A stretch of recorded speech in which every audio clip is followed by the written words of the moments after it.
That game was eerily similar to the Perth game 48 hours ago into the way it flowed, and overall, how did you see tonight's performance? I mean, I can't not be proud of the guys with their effort. Obviously, it's a tough one when guys coming in and out of the roster by no one's fault. Mike really wanted to play. There was a question mark over his hammy. Obviously with the public holiday, we couldn't get scans. So, you have to do the right thing by the player. But he was disappointed he couldn't play. And then obviously Payton, we're getting scans on him tomorrow. We're getting some good output out of some guys. It was good to see Dan, playing, looking like a basketball player out there. We celebrated the fact that he was back in the lineup, and now he's actually contributing. You know what I mean? And it started with the defensive end of the floor. I thought Davo was good, and I thought our young guys right now. And I mean, I've always tried to stay away from this sort of idea is, but I thought our young guys, the mistakes they made today, are the mistakes you need to make, and to learn. When I looked at our starting lineup, Lockie Dent, I think it's 21, Wani 21, Sammy 22, Tyler's the old one at 27. And I mean, who else started? And Deng, I mean, I don't know how old Deng is, but what I'm saying is that there's a lot of youth that we're relying on right now and I think people can be critical of them, but they need to remember that they are young guys. But we'll get into the video. There are some mistakes that we did that cost us victory. You know what I mean? And they're young mistakes, I think. And then we've always seemed to be right there in this whole year. So I don't think anyone's taking us for granted right now. Two big problem periods were their 22-point run as part of getting out by 18 in the second quarter, and then at the very end, a couple of offensive sets that worked out horribly for you. What went wrong in those two periods? I think two things. We made some subs and just being locked in on the subs, and that's when I say some youth things. And that's not going at the people that we made subs at. It was just what it is for us right now, and also how much experience being together. Tyler will come up to speak to me after and he goes, maybe we should have done this, maybe. And everyone's correct in what they're saying is, but we haven't been here enough with these guys. We haven't had Davo in the one at the end of the game. We haven't had, it was Mango and Sam today where we're usually playing, Deng some more. So I think it was a little bit of, it did go horribly wrong, but I think it's a lot of, that lineup thing. And again, I never want to be made like this is an excuse, but this is a reality of it. The only time we've had the same roster in the row is when Justin went out and we were waiting for Payton to come. So the reality of it is there's going to be at the end of the game some confusion. You know what I mean? In that space, and especially now is Tyler and Mike didn't play in Tasmania. They came back for the last game. Now it's Payton and Mike not playing.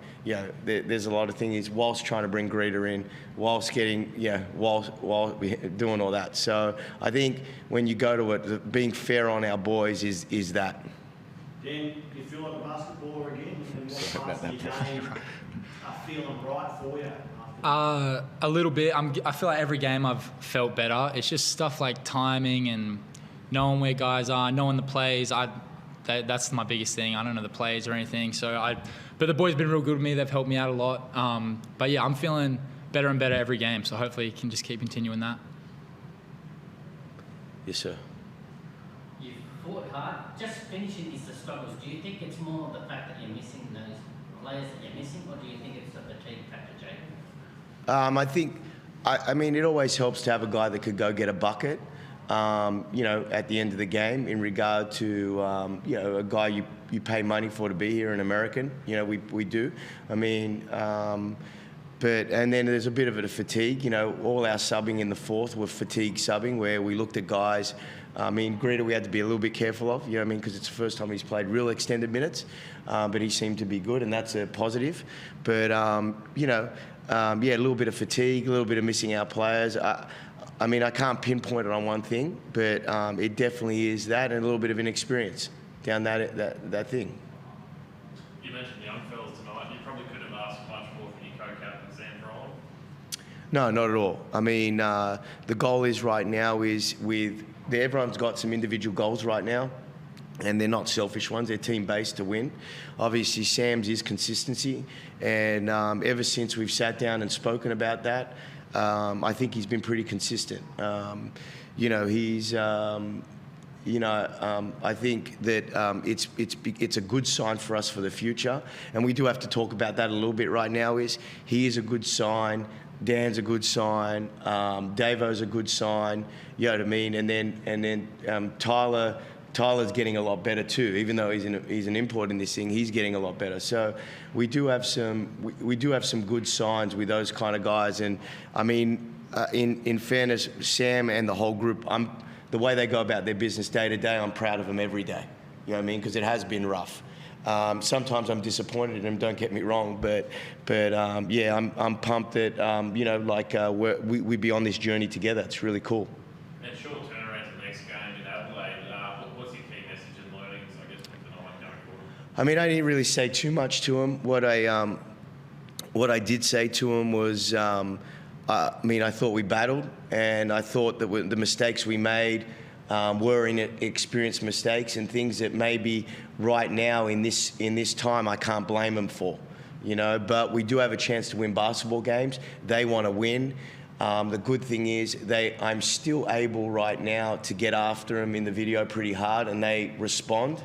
I was a little bit worried about them this morning. But we got after them pretty hard in the video. And we'll do the same thing today because they know they're close. And, we keep saying the same tune all the time. Our mindset has shifted a bit with obviously, and it's been an easy shift, obviously, with Micah and Peter not playing. It's an easy shift to play Lockie, to play Davo, to make sure I'm playing Dan. You know what I mean? It is a pretty easy shift. But, the message will be the same. We just got to perform. We're in the entertainment thing. We got fans. We got people. We got ownership to pay our bills. We got people in the office that are trying to sell tickets for next year. I mean, no one can take anything away from the way we performed today. Just probably wasn't good enough, maybe at the end, and just a little bit of inexperience. And last one for me, Dan, can you give me an insight? When the boys got rolling that third, fourth quarter, what was the crowd like? It was pretty loud in there tonight. Yeah, it was awesome to play in front of these fans tonight. I was talking with Sam on the way here, and we were like, I don't know how many guys are going to be here, but they turned out, and it was really loud out on the floor, so absolutely loved it. It was awesome. So you've got a gut feel on Peyton's shot. Was he given an indication as to when he thinks he might return if he can at all? Did you speak to him in the halftime? Brad spoke to him, and he said he's got to get scans tomorrow. I think he really knew. Yeah, I think we're worried. I will say that is, but we are going to wait until the scans before we say anything. In my I've sat through a few season injury ending with the imports right now. This is the most negative one, so maybe it's going to spin the other way, and we'll get him back on the floor pretty quick. On a more positive note, Adam Ford said that he really rated tonight's win because he sees some similarities between the Hawks now and where his club was last year. And he said that Brian Warden said to him last year, you only need a piece or a couple of pieces, and I can see what you're building can turn around. And he said, I think the Hawks are right there. They're right in a position whereby they have the right pieces. Next year they can do what we've done. How do you react to that? I mean, I've said it a couple of times right now. I think John said some things last press conference too. I know Scott did as well. I know Dean has as well. It is nice that guys are getting around coaching the league, and they do understand that this is a tough position. I'd like them to hate me a bit because that means we're winning, but that'll come. But no, I mean the coaching fraternity in the league is a great fraternity. These people are good people. They do worry about you. I do get a lot of reach outs during the year, even though we do compete hard. You know what I mean, that way. But no, I can't speak more highly of 40 and everyone that has come in. And it is for us right now and for myself, and I'll talk about myself for a sec. It is good to hear that at least we're getting, there is a little bit of a worry about us right now. I mean, I do feel sorry for them also. We've got so many people on the roster. I don't know how they scout us because I don't even know who's going to play on the day. That's just the aim, I suppose, Dan, to upset as many the top 6 clubs as you can between now and you finish your season. Yeah, just get as many wins as we can. And just to piggyback off what Jake said, with the people in the NBL, I'd just like to shout out everyone that's hit me up over the last little bit. Like every player on every team has said something to me. Every coach has hit me up. Referees have messaged me. So yeah, made me feel really good through a pretty tough time. So I'd like to shout out just the NBL community one time.